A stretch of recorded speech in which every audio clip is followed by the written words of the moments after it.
than I did. The day after the attack, Governor, I stood in the Rose Garden and I told the American people and the world that we were going to find out exactly what happened, that this was an act of terror, and I also said that we're going to hunt down those who committed this crime. And then a few days later, I was there greeting the caskets coming into Andrews Air Force Base and grieving with the families. And the suggestion that anybody in my team, whether the Secretary of State, our UN ambassador, anybody on my team, would play politics or mislead when we've lost 4 of our own, Governor, is offensive. That's not what we do. That's not what I do as president. That's not what I do as commander-in-chief.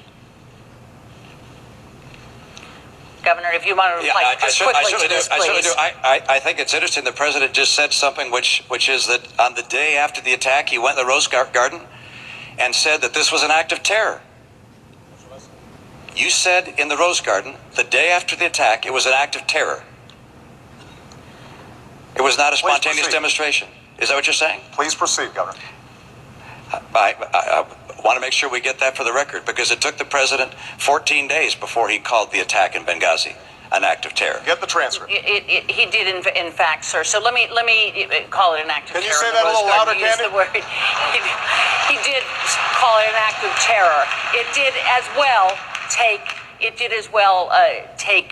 2 weeks or so for the whole idea of there being a riot out there about this tape to come out. You're correct about that. The administration indicated that this was a reaction to a video and was a spontaneous reaction. They did. It took them a long time to say this was a terrorist act by a terrorist group.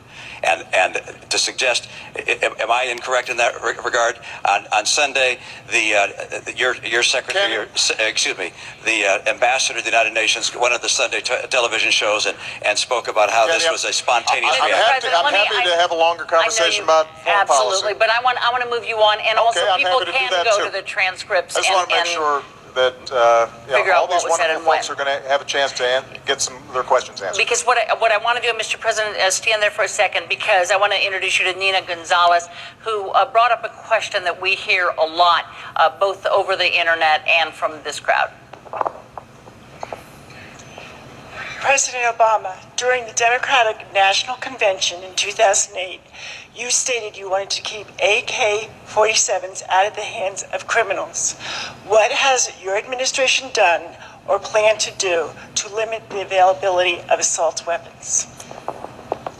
We're a nation that believes in the Second Amendment, and I believe in the Second Amendment. We've got a long tradition of hunting and sportsmen and people who want to make sure they can protect themselves. But there have been too many instances during the course of my presidency where I've had to comfort families who've lost somebody, most recently out in Aurora. Just a couple of weeks ago, actually probably about a month, I saw a mother who I had met at the bedside of her son who had been shot in that theater. And her son had been shot through the head. And we spent some time and we said a prayer.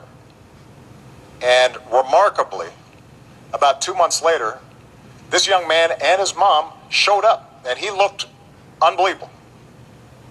Good as new. But there were a lot of families who didn't have that good fortune, and whose sons or daughters or husbands didn't survive. So my belief is that, A, we have to enforce the laws we've already got, make sure that we're keeping guns out of the hands of criminals, those who are mentally ill. We've done a much better job in terms of background checks, but we've got more to do when it comes to enforcement. But I also share your belief